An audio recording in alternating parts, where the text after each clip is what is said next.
À présent, mesdames et messieurs, nous allons écouter le message de monsieur le Premier ministre Ousmane Sonko, qui, comme d'habitude, va nous indiquer la voie à suivre pour un Sénégal prospère, tourné vers l'avenir, sous vos applaudissements.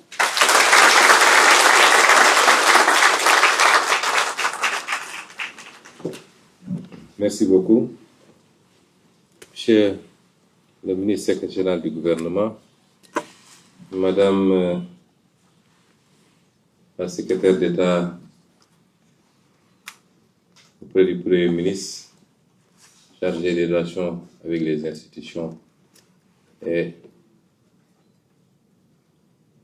Mesdames et Messieurs les collaborateurs, chers invités, Mesdames les femmes.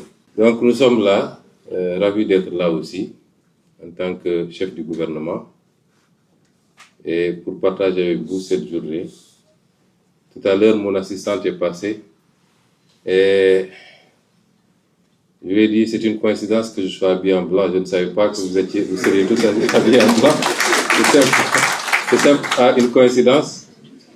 Et je lui ai dit, quel est le programme? Elle me dit, on a 3 ou 4 panels. Je lui ai dit, mais vous, un jour ouvrable.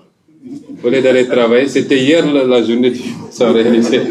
Donc, allez travailler, vous êtes là à faire des panels. Ça veut dire que toute la journée aujourd'hui, vous n'allez pas travailler. Je suis donc ravi d'être là, de partager ces quelques minutes. Malheureusement, à partir de 10 heures, nous avons une réunion de l'autre côté au palais. Je ne pourrai pas être là plus de 10 ou 15 minutes. Mais c'est pour marquer aussi l'importance que constitue la femme et les femmes pour toute société qui se respecte, et particulièrement la société sénégalaise, dans laquelle nous avons tous été éduqués dans ce bon vivre ensemble avec nos sœurs, nos mamans, nos épouses que vous êtes. Et nous tenons à perpétuer cette tradition.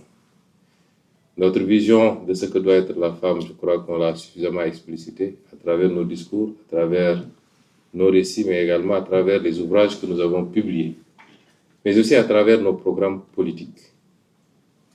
Il ne s'agit pas de parler d'égalité, il s'agit simplement de tout faire pour que chaque femme ait ce qu'elle mérite. De la même manière que tout homme doit avoir ce qu'il mérite. De par son mérite, c'est important, nous devons travailler à égaliser les chances, mais à travailler même à discriminer légèrement quand il le faudra, pour permettre aux femmes de rattraper ce gap.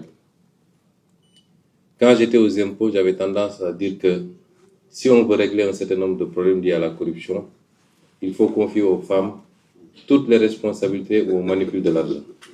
Toutes les responsabilités.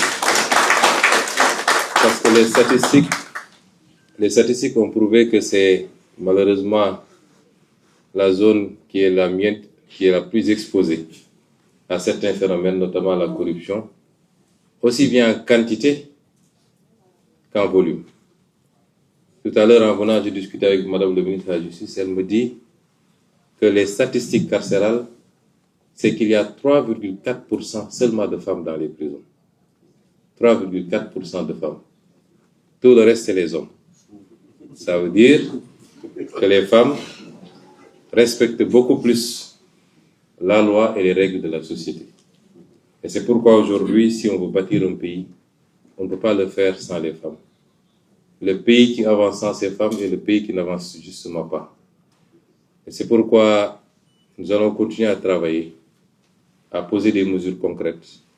Je peux annoncer parmi ces mesures-là la réforme foncière, surtout en zone rurale, qui devra permettre aux femmes d'accéder à la terre, qu'elles sont les plus nombreuses à travailler d'ailleurs en zone rurale.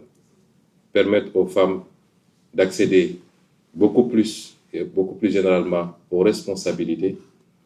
Avant-hier, le mercredi passé, en Conseil des ministres, je faisais le tour de la table de réunion et je regardais les ministres et je décomptais.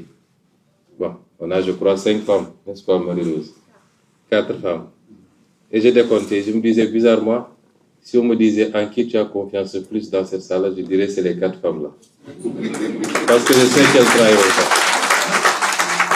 Parce que je sais qu'elles trahiront jamais. Elles sont fidèles et loyales dans les relations. Et c'est pourquoi aussi, même ici au sein de la primature, nous avons essayé d'impulser un certain nombre de choses pour les femmes, notamment la crèche. J'avais demandé à Mme Barelgué, ma conseillère, de faire le travail. Elle l'a fait, le devis. On a identifié le local en bas qui devra abriter cette crèche, qui certainement dépassera le cas de la primature, peut-être tous les fonctionnaires de la zone. Parce qu'une femme qui a son enfant à côté travaille dans des conditions de sérénité, plutôt que de se dire qu'est-ce qui se passe à la maison. Pouvoir descendre peut-être chaque 2 heures de temps, chaque 3 heures de temps, à l'été, ça rassure et ça permet à cette femme d'être plus performante également. À côté d'ailleurs de l'infirmerie qu'on est en train de mettre en place et de la salle de sport que je vous invite à pratiquer. Je suis souvent content quand j'appelle Mme Yacine Fall vers 20h. Elle me dit je suis en train de faire mon sport à la salle de sport en bas. Un corps sain, comme on dit, un esprit sain dans un corps sain, c'est ça qui permet d'avoir les résultats et les rendements que nous attendons. Je pourrais continuer à disserter sur nos ambitions pour les femmes. J'ai toujours eu cette ambition. J'avais consacré une partie de mon salaire de député aux femmes transformatrices de Casamance. Et nous vous souhaitons le meilleur. Que vous soyez à la pointe de ce travail de révolution et de développement de notre pays. Que vous soyez ces linguères qui ont été célébrées avant-hier justement dans le Wallo.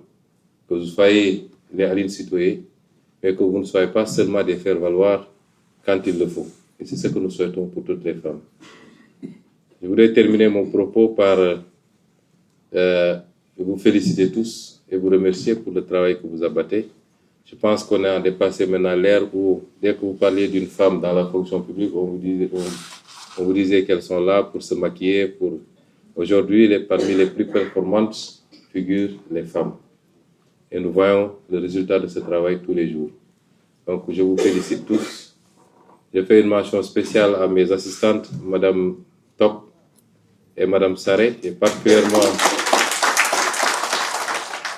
Mme Saré, avec laquelle je suis depuis presque maintenant 22 ans, depuis les impôts.